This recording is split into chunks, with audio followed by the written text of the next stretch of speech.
All right, y'all, sweethearts. I get to talk to one of my favorite people, which is Shawn Walchef. Dude has been rocking the game for a minute. He's still in barbecue. I got out of barbecue, so we have that in common, but I do not envy him. Trust and believe.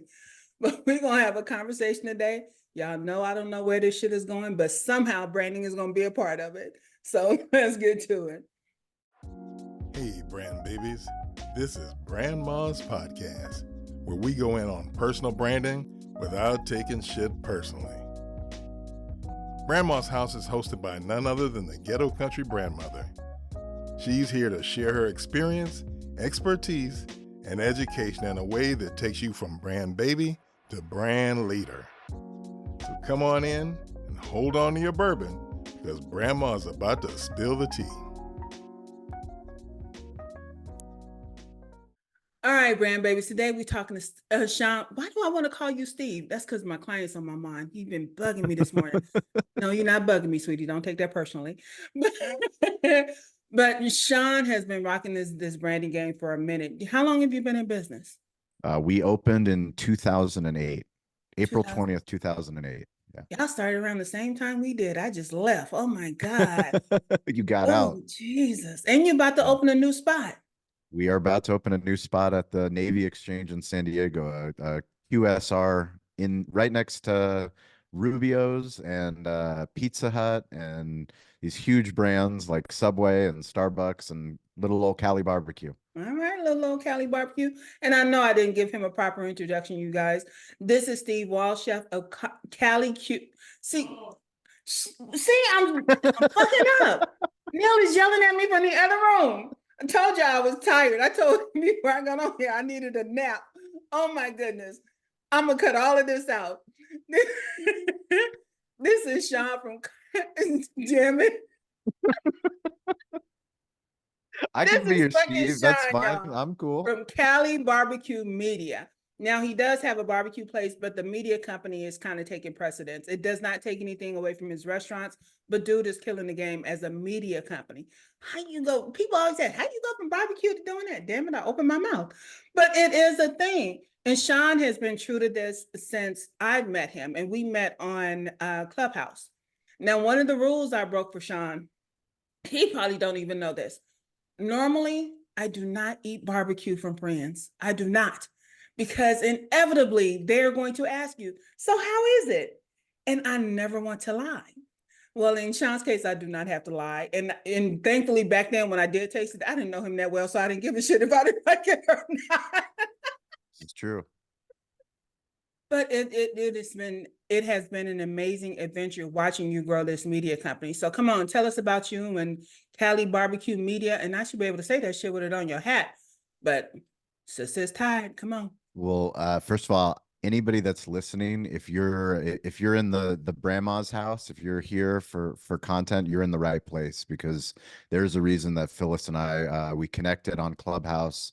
I heard her story, I heard her speak her truth, and I knew that somehow, some way, we were going to be friends and we were going to collaborate on content no matter where she was going. And this is just the beginning. So if you're listening to this, one of the things that connected me and Phyllis is we believe in ABB, which is always be branding.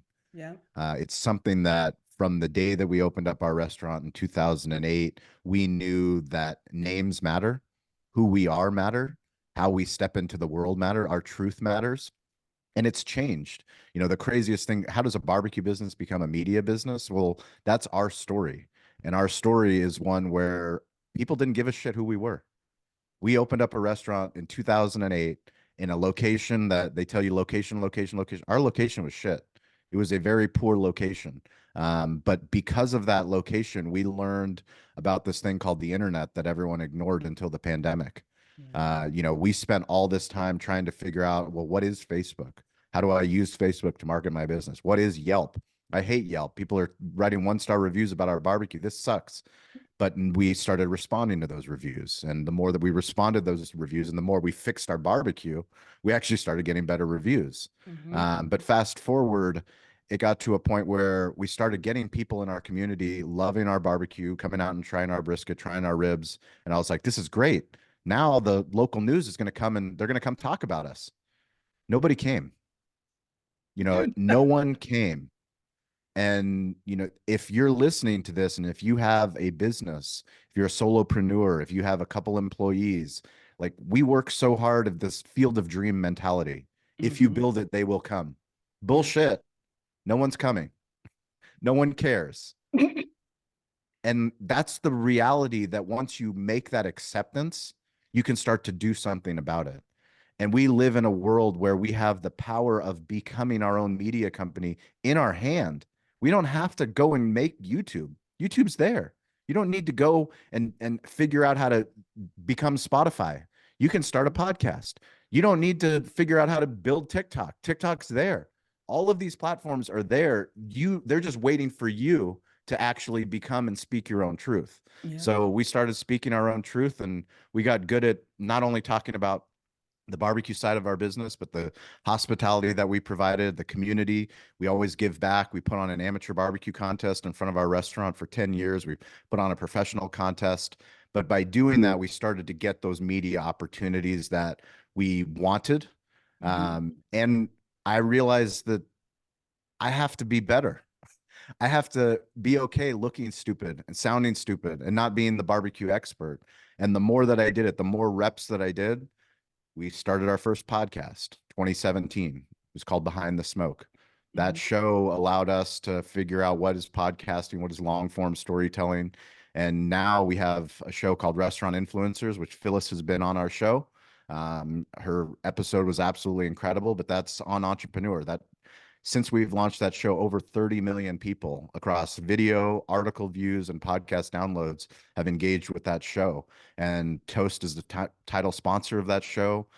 We've interviewed people like Rob Dyrdek from MTV, Emeril Lagasse, Chef Robert Irvine. I mean, the list of guests that we've had, including Phyllis, has been phenomenal. And I have to pinch myself, but it's all up to you. You know, if you're listening to this show, my grandfather taught me stay curious, get involved, ask for help. So there's no way you're going to be consuming this contest unless you're a curious person that wants to level up.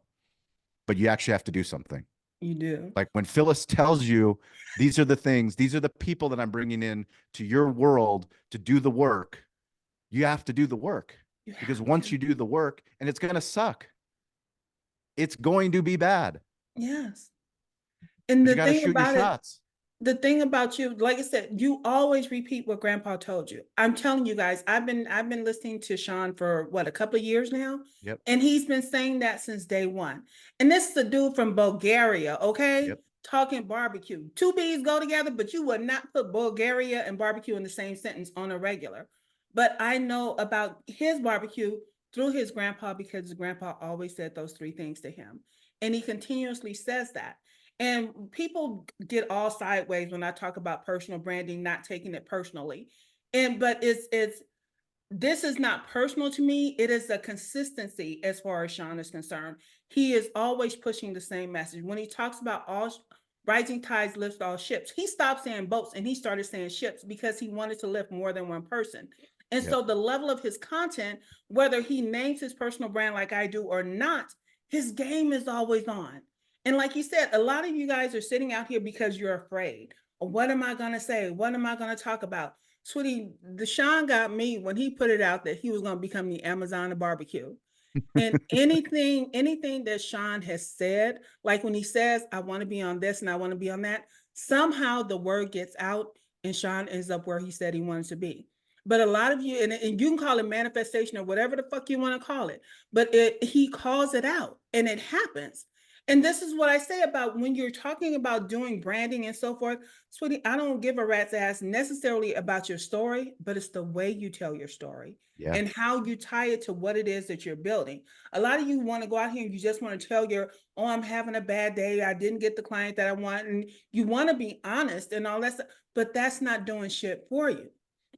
So when you're telling your story and you're tying it to something relatable to what he's building, whether it becomes an Amazon or barbecue or not, trust and believe. I'm gonna reach for the moon, but I'm gonna hit the. I mean, what is that? I'm gonna reach for the stars, but hit the moon. You're Yep. still going, Yeah. and that's what I get from you every time I hear you. And I always think about your grandfather, and even owning the fact that you said that you had privileges that some other people don't have. Yep. What do you think that did for you in your business? My grandfather is somebody that's with me every single day, and he built a lot of what, material wealth towards the end of his life because he was a medical doctor and then a real estate developer. But none of that matters to me. Mhm. The lessons that he taught me and the stories that he taught me and his willingness to want to share his story at the end of his life. He was a very introverted man. Like, he cared so much about medicine, science, facts, education, but he didn't have a lot of friends. He didn't have a big friend network. And at the end of his life, he was always curious. So he was like, okay, if I'm going to write a book, I need to go to conferences to learn how to write a book. So he would take me and we would go to conferences. We would talk to other authors. We would talk to other publishers. We would talk to writing agents. We would talk to marketers. We would talk to salespeople. We would learn the book process, self-publishing process. We would read books on how to share your story. Through that process at the end of his life, he started taking the things that he had taken for granted, key moments in his life, and he started doing the hard work of contextualizing, of figuring out, well, who were the characters in the story? What else was going on in the world at the time that this was happening to me as a young farm village boy? And by doing that, what he was really giving to me was the gift of storytelling, the gift that anybody that's listening to this show, your mom, your dad, your aunt, your uncle, somebody you know, someone you love, even you, has a story. Yeah. But the problem is we take it for granted. When we go on Thanksgiving and we sit down with family that we love and uncle starts telling the story of his time in the war, everyone rolls their eyes. We've heard that story before. But what happens when uncle's no longer at the table? That part. We all wish that we could ask our uncle. I wish we could Thousands. ask him more questions about that time in the war. I wish we could ask him like a journalist would, like a reporter would. Like, what if you do that work now? And like, that's the greatest gift that my grandfather gave me, was these stories happen everywhere. And right now, for me, it's in the B2B space, business to business. So I talk to companies and I talk to the founders. And guess what? The founders, they're really good in the beginning at pitching investors. This is my idea. This is the technology that I'm going to build. It's going to revolutionize anything. Give me $10 million. Give me $100 million. They're great at getting that money. But somewhere along the line, they stopped telling the story. Yeah. I talk about this all the time, but the greatest comedians, the Kevin Harts of the world, the Chris Rock, the Jerry Seinfelds, the Steve Martin, when they go on their Netflix tour, on the stadium tour, how many fucking times do you think they've told that joke? For real. How many times? But as humans, we are scared to repeat ourselves and we're scared to do the work. The work is, how do I better tell Phyllis today, even though Phyllis knows my story, how do I better tell her about my grandfather? Because if I do, then the next time that I go on a podcast and someone asks me, I can tell them that point of time where my whole life changed, where I was sitting as a privileged man. I was at the University of Colorado. I took an internship, a study abroad, to Alicante, Spain. Beautiful city, Moorish castle on the Mediterranean coast. And I was sitting there, privileged boy, 21 years old, on top of the world, seeing all these amazing things. And then I went to the Plaza de Toros, which is the bull ring in the center of the town. That was where I actually had a payphone where I would call my grandfather. So there wasn't, I didn't have unlimited data. I didn't have Facebook. I couldn't post photos, but like 2003, I was there and I went to the Plaza de Toros to call my grandfather. And I asked him, how are you doing? What's going on? He's like, Shawn, I need help. I'm at the end of my life. I want to write my book. I need help with my businesses. And there's no one here to help me. Can you help me? Wow. And I said, Grandpa, I'm going to transfer schools. I'm going to leave the University of Colorado. When I'm done with here in Spain, I'm going to come back home and we're going to help write your book. And he came to Spain at 84 years old to pick me up. And we traveled throughout Western Europe. I drove from Paris all the way to Eastern Europe. And for 6 weeks, we gathered material for his book. For me, that was a transformative part of my life. That puts me into the point where when people ask me, what is a barbecue media company? We're a storytelling business. Storytelling is way more scalable than selling ribs. Yes, we love ribs. Yes, we love brisket. But like, I know for a fact that where the internet is now, where social media is now, every single person that's listening to this, we have a story at the dinner table. Go back to that Thanksgiving, go back to that Christmas, and don't wait. You know, my grandfather, he wrote that book, The Harvest, that we wrote together. Yeah. He Yeah. didn't write that to be a New York Times bestseller. Yes. That wasn't his goal. His goal was to help one boy in the village pick up that same book and go, fuck, I can do it too.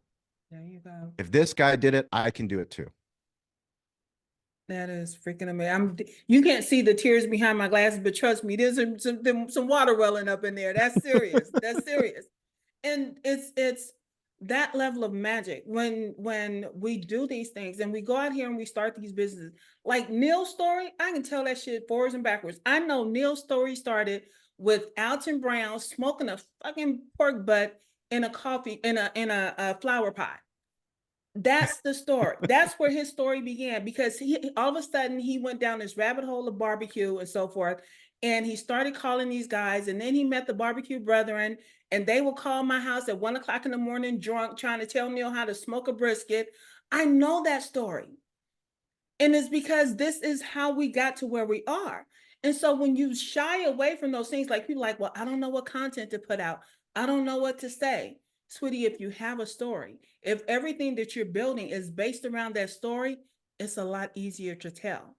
Yeah. I don't change shit about what I do. I was on a call earlier, not too long ago, and Chris was like, Phyllis is going to drop her F-bomb. She don't care. She's going to say what she want to say.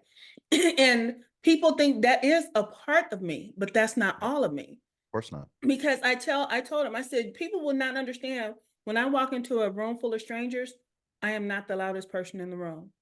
Now, get me up on the stage in that same room. Oh, I'm going to bring all of the energy.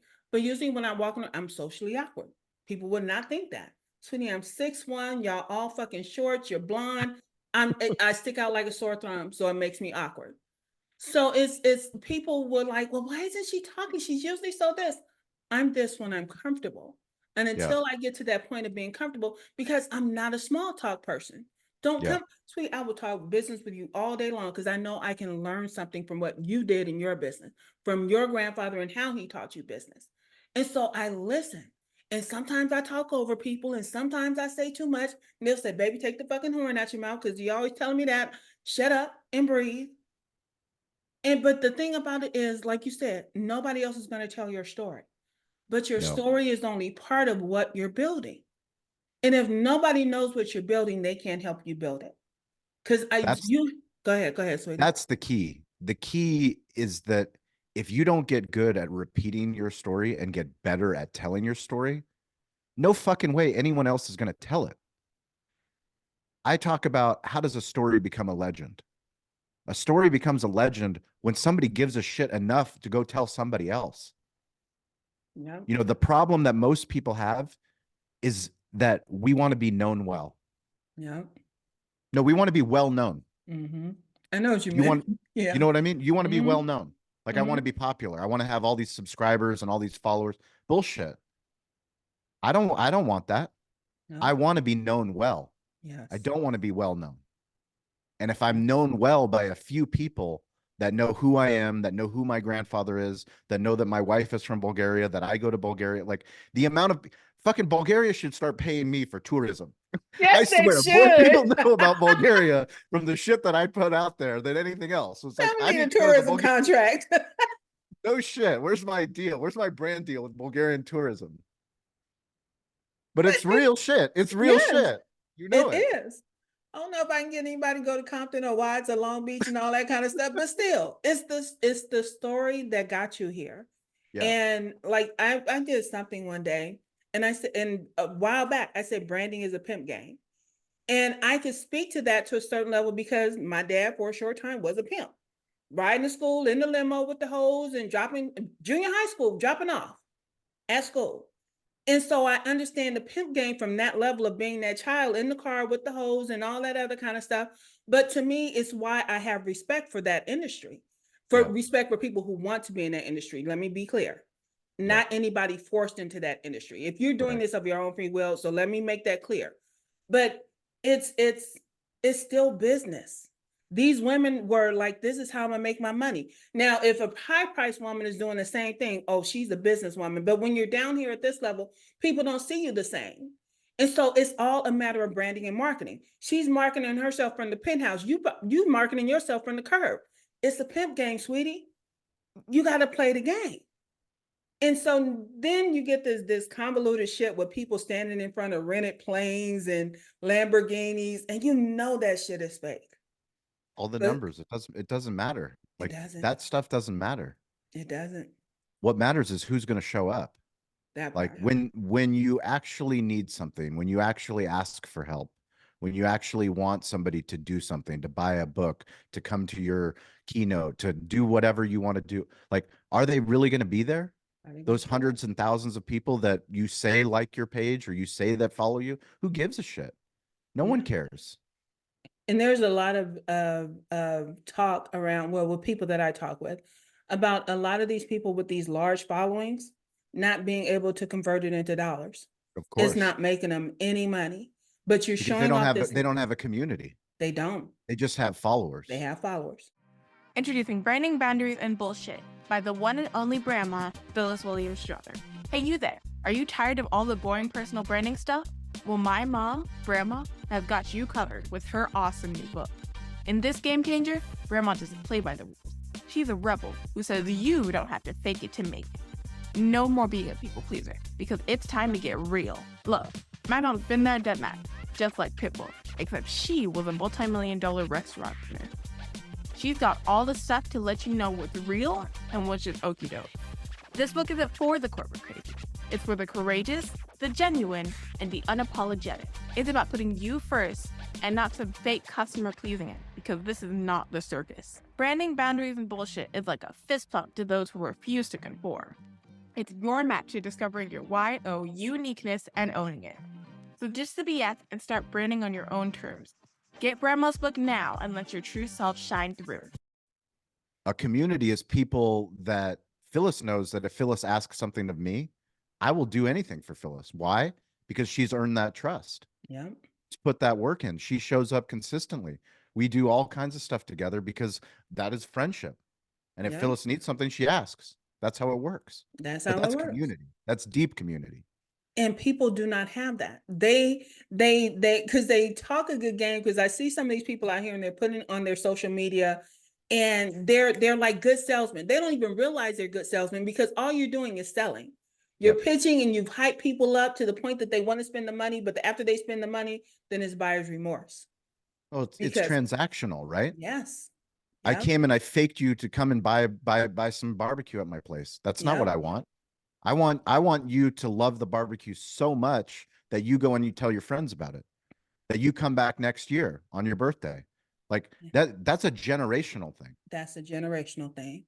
Right? And a lot of people do not, they don't see the lifetime value. They really don't. It's all lifetime value. It's all lifetime value. I actually interviewed one of my clients. His episode is coming out, or it probably should already be out by the time this one airs. But he was saying afterwards how he had a spiritual moment because he did not realize the depth of his own brand. Because we were talking about the project that he did. It was a $500,000 project or something on that level. And what it was is that he had to put a pool on top of a mountain because there was no room down here on the flat part. And as he was doing it, when he drew the designs, it was an L-shaped. But as he was out there, had boots on the ground. So while he was out there, they hit rock. And he was like, fuck it, let's turn it into an S shape to go around the rock. And it became this beautiful thing because his clients ended up sending him photos of the kids and everything standing on those stairs. The father, who did not know how to swim beforehand, is sending, like, Steve, come and watch me swim across my pool. And this is what matters more than the design. Of course. And so now the youngest girl who is on that step will show that picture to her family one day. And it's like, you know what, if Steve is still in business, I need this in my house. Because I know he knows how to do it. It's generational. It's generational. So there's an orange tree in front of our restaurant. This orange tree was planted back in 1994.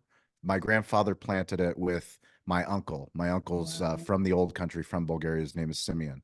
So they planted this tiny little tree in front of the restaurant. And we used to have a beautiful fountain. My grandfather loved running water. So we had a fountain. It survived all the way until maybe 2012 when these idiot Charger fans and Raider fans got into a fight on Monday night, knocked over the fountain. Tragic. I was very upset. We rebuilt a different fountain around this orange tree in front of the restaurant. Fast forward to 2020 when we're building out the master smokehouse. So we removed the back patio and we put 3 old hickory smokers in the back. But while we were going through the design, the orange tree was in the way of how would US Foods come and load our ribs and our brisket into the back, and how would we get, our barbecue into our truck to go deliver to our Snapdragon Stadium, Navy Yeah. base, wherever we were doing it. And it was me, Eric, my general manager, Howard, Keith, my wife, and we're all talking about this orange tree. Like, well, we could just remove it and it would make it easier and it'll make it better. My wife said, no fucking way we're removing the orange tree. 100% we will not remove this. I will stand here. You will remove me before you remove this orange tree. Yay And for her. to this day, right now, there's an orange tree in front of the smoker, in front of the restaurant. It is my grandfather's orange tree, and it is my wife's tree. And it is her testament to my grandfather, but it's the story of the orange tree. Oh my gosh. And that orange tree, there's an orange tree in every restaurant, in every business, but we don't talk about it. No. We post all this other bullshit on social media, but it's the orange trees that matter. Yes. Yeah. And it's crazy because that was one of his stories as well. He did a design years ago, and the client came back, said, "We're moving houses. Can you come move?" Now he's the designer, Yeah. but she's calling him saying, "Can you move this tree for me?" And it's bigger than what it was when they planted it. But trust and believe, he took his designer ass out there. He went and got the woman's tree and he moved it for her. And that's part of that, sweetie. That's your brand. You can 100%. tell people to trust you all fucking day. You can tell them to like you all day. But sweetie, this is more show than tell. Yep. And you, like I said, your level of show is so fucking consistent. I am not the brand out loud type like you. I think because of what I went through to have my daughter, I'm very Yeah. selfish with her. I don't share her with a lot of people. And it's not for me. But you do it in such a way your kids love it. But your kids also are like mine. Sweetie, if Yeah. mommy's working, you working. My daughter went with me to speaking engagement. She went with me to classes and all that stuff, but she does not show up on camera with me unless we're working. Yep. And your babies are out there and they're like, so, Daddy, is this what you do all day? Yeah, Phyllis is talking about a video that I've repurposed many times, but my son came with me. We got back from Bulgaria and we went to go check in on the team, and Bernice was, doing 50 racks of ribs. She just took them off of the smoker. So she was at the prep table and she was getting them all prepped. And my son was asking questions about what she was doing. Why is she putting mustard on? That's the binding agent. Why is she putting seasoning on? Oh, those are tasty. And then he's like, my son Kalini goes, Dad, is this what you do all day? I'm like, what are you talking about? He's like, is this what you do for work? Like, you just come here and video people that are working. I'm like, well, yeah, son, that's the media in Cali barbecue media. That's how we put the media behind it. Daddy holds the phone and everybody else works. So, very intuitive young man. What do you think? Because one of the things I think a lot of people don't consider, what do you think will happen to the brand after you? Do you think your kids will take it over, or do you think you'll sell it? What do you think it'll be? That's a great question. I think it's probably one of the biggest problems that not just restaurant owners, but business owners face is that we don't build for buyout. Yeah. We don't build to create something that we could sell later. Like, we build forever, which is the beauty as well as the detriment. We Yes. build of like, I've never thought about an exit of what is somebody going to come and buy Cali barbecue and what does that look like? And then what does Cali barbecue media look like after that? But what I do know is I tried to do the best that I can today. And if I do the best I can today, and I do that with quantity, speed, consistency, and following my true north of speaking my truth, I actually just came across a quote from Saint Augustine of truth. Truth is like a lion. You don't have to defend it. Let it out and it'll defend itself. And if I speak my truth every single day and I live my truth and my children see me living my truth, they get to decide. I want my son told me 2 days ago that he wants to start a YouTube channel because his buddy has a YouTube channel. He's like, my friend already has 3 videos on YouTube. And I'm like, son, you know how many videos you have? Your friend is way behind, my man. Like, you've got your own Instagram account. It's the Walchef Wolfpack, son. You've been making videos since you were born. They don't get it. They do Yeah, not get they it. don't get it. But if he wants to go down that path, I'm gonna help him go down that path. I'm with respect to, the storytelling and enlightening him. We're going through the craziest time. 2024, the amount of Yeah. tools that are available to I drive my little girl and my boy to school every day, and they say, Dad, play Pitbull. Dad, play Taylor Swift. And Spotify plays it for them. Like, this is music on demand. Whatever they want, it's at their fingertips. I just saw something last night with my wife, some Netflix show where these two kids, they find an old camera and they take it to go get developed. And they go and they take it to go to get developed, and it's like 1 hour processing. And it's like, oh my God, how long is that? How long is that going to take? An hour to get this film processed? That's crazy talk. Like, that's speed of service. Like, we want it now. If I order it on Amazon, I don't want it tomorrow. I want it Amazon now. I don't want Amazon 24-hour delivery. Forget it. Send it to me right now. I mean, we live in just a crazy world, and we have to navigate that crazy world. And the only way to do that as a dad is, to have honest conversations with my wife and say, what's appropriate for us to share, what's not appropriate for us to share. And, as you said, we share a lot as a family, but there are, as more and more people know who we are, we have to be careful with posting where the location is. And, like, if we go on vacation, making sure that somebody's watching the house, like, all of those things, they're real. Yeah. They're real, and we have to navigate it. And we are very conscious. We never post photos of, where we live exactly. We live in San Diego, 3.3 million All people. you need to know. You want to find us? Come to the restaurant, buy some barbecue. And Shawn will meet you there. Trust and believe. Right. I'll meet He you might there not for stay some the whole content. time, but he will meet you there. That's Big 100%. ass fish bowl full of alcohol. That's exactly right. But it's amazing that, like I said, because our kids are growing up in all this, Morgan has an entrepreneurial spirit only to the degree that she doesn't want to have a job. Yeah. And trying to get her, because she's another one, she wants to do, I want to be a content creator. I want to tell kids it's okay to be weird, and that even if your parents don't support you. But the only reason I can get behind that is because she tells me about her friends. And what she's saying to me and her dad is like, my friends' parents don't engage. Like, we engage with her. We talk to her all the time. But she's still a moody teenager. She's in her room right now with the door closed. But my daughter has been homeschooled since 4th grade. And part of who she's growing into, I said, you can become whoever you want. But until you turn 18 and live my house, it's still my rules. Yep. And that's how it goes in here. I said, and even when you leave, when you come back in here, I don't care if you're 42 or 92, this is still my house, my rules. Yeah. And so she wants to create this content around, you know what, even if your parents don't support your crazy, they're not saying, like, we don't tell her not to be crazy. You just gonna have to wait till you leave to be crazy. I'm not buying this foolishness. I'm not spending my money on it. It's not saying that you can't do it. It's just, this is not what I'm spending my money on as you being my daughter. And so it's this level of relationship. And the same goes with running a business. Because for years she's been asking me, can I get, what does she want? She wanted a Cash App account so that she could do commissions. First off, your art is not that good yet. So I don't know who's going to pay you for a commission.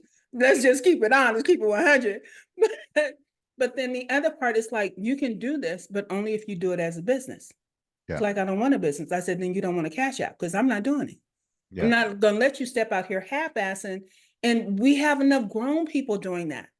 Why would I let you do that? Yeah. I think the problem, when from a content creator standpoint, at least from my eyes, is that it looks easy from the outside to see a YouTuber that's Mhm. successful, that has brand deals, or to see a TikToker or a podcaster, and you see the Joe Rogan getting 250 million. But like, what people don't understand is that it is a job. It's not only a job, it's an obsession. Yeah. Like, the reason why those people have those deals, you know, the reason why we have a deal with Toast isn't because I asked Toast one time, hey, sponsor my show. No, I was relentless. Kobe Bryant relentless of making every single day a better Toast story of us unboxing our Toast equipment, going live with our Toast equipment, why we use Toast, why we care about Toast, why we care about technology. It's like, if you're obsessed with it, it's not only a job, it's a career, it's an obsession, it's a calling. I want to show you something. Only reason I bought this book because you are always talking about Mamba mentality. There you go, right there. That shit right there. And it's In this listening. book, Kobe talks about the rule handbook that the referees get. That Every part. referee in the league gets a handbook of all the rules. Yes. He read the handbook He read the front book. and back so that he could find the nuances of how they called the game. That part. And that's what people want to, you think this shit is easy. And this is why I started to appreciate when people talk about personal branding and listening to his story, he doesn't go all in depth about Mamba mentality, but it is, he said, I go out there because I had to learn to separate my personal from my business. When I'm out here and I'm doing my Mamba thing, that's one thing. But when I'm over here being Kobe, that's another. And understanding, like, because I'm very, I had to get adamant about drawing the line between my personal brand, my personal life, and all the other things, because I hired family. And the thing that I had to know in hiring family, baby, if I hire you, I got to be able to fire you. I can't let you run my shit in the ground. Of course. So it's with that understanding. It's like, if you're gonna be mad at me at home for some shit I did at work, so that I work with my husband. I'm with this man 24/7. Yep. So if I'm not leaving him, I'm not leaving you. But you just can't work here anymore. That's it. And it's like, well, that's cold-blooded. That's your family. But this is my business. This is how I make my money. I don't have a fucking job. I have a business. Correct. And understanding that, and because the hardest thing, I think, especially for new entrepreneurs, for them to get their head around is, baby, I got to charge you. No, I can't give you a hookup. If my mama was willing to pay me for my food, what makes you think you don't? You don't have to. Yeah. Well, I'm not your mama. You damn right about that. So get to stepping. Period. 100%. Period. And it's Well, if you having want- that level of respect, because once I became an employer, oh my God, I understood what a pain in the ass employee I was for years. Yeah. You're 100% true. Yeah. How you treat it and how you treat people is a major part of this. And what I see about branding, and especially, like I said, looking at yours, it's because your brand isn't just one way. Most people build out branding to go strictly towards the audience. I can see your shit is internal as well, because you have your staff out there with a camera in their hand. Most people like, put your phone away, put your phone away. You's like, no, go catch a case and put something on film. Absolutely. Have your own stuff, but we'll share it for you. Someone was just pointing out, it's somewhere in New York. It was Linda. She was telling me there's a, what do you call the guys that open the door in New York? A doorman, duh. But a doorman in New York at this high-end hotel. And the person was like, oh, can I catch you on this? And he's like, oh, I have my own Instagram or TikTok or whatever he has. Now he's at this prestigious hotel being a doorman. The hotel has 1,400 followers. He has 15,000. I love it. People come to stay at the hotel because he's out front. I love it. Now, if they're not compensating him for that, like you talk about Bulgaria, sweetie, your brand has multiple touch points. It is not just you. And that's why you can't keep the story to yourself. 100%. I am now a touch point for Cali barbecue. So if you're going to Cali, if you're going to San Diego, I'm gonna need you to go here. Tell Shawn I sent you. I ain't saying you're gonna get no free shit, because I will never tell you that. But you go in there and you pay for the food, you respect the man, but I promise you, you're gonna get fed well. I'm now a touch point. And when you start making these relationships, and like you said, when you develop the relationships, that becomes that's a brand touch point. But there are a lot of people that I love dearly. I ain't touching none of your shit. Correct. Trust and believe. Go ahead and say what you're Well, gonna say. The power of being a touch point is that's how the story becomes a legend. And we're not a legend by any means, but when I talk to brands, when I talk to people about starting a show, or what's the ROI of starting a podcast? Like, why would you start a podcast? No one's going to come by your barbecue because of that. I'm like, no, they didn't. In the beginning, no one fucking came. No one was listening. In the beginning, when we started Behind the Smoke, no one was listening. Yeah. But the crazy thing is that was 2017, now 2024. The people that come to San Diego and they directly go from the airport to meet me at our restaurant are some of the most powerful people in the restaurant technology space in the Yes. world.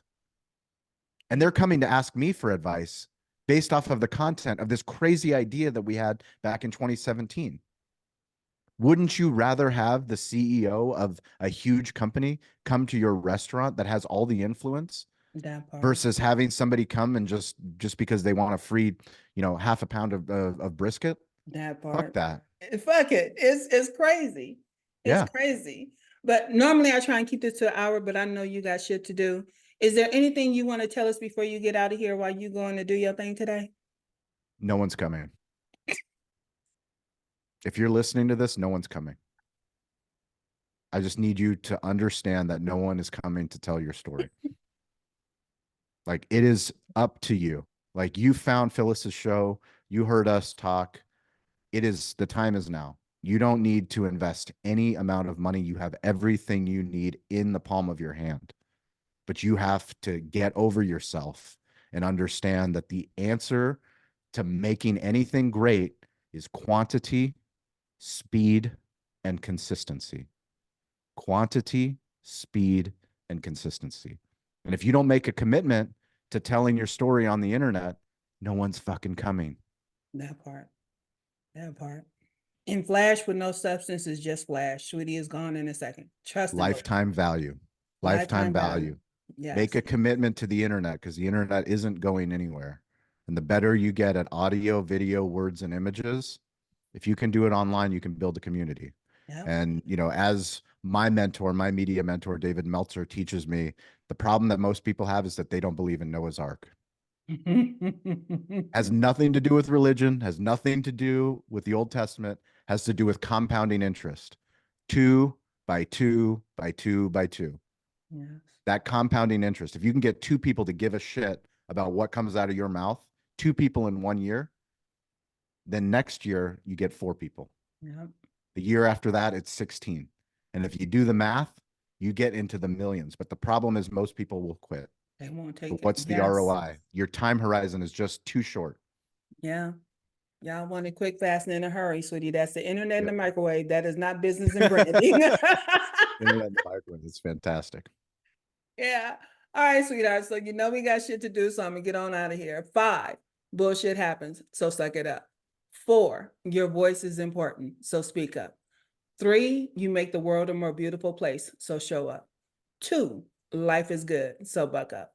And 1, I love you and ain't a damn thing you can do about it, so shut the fuck up. Peace and hair grease, y'all. I'm out. I love it. Magical.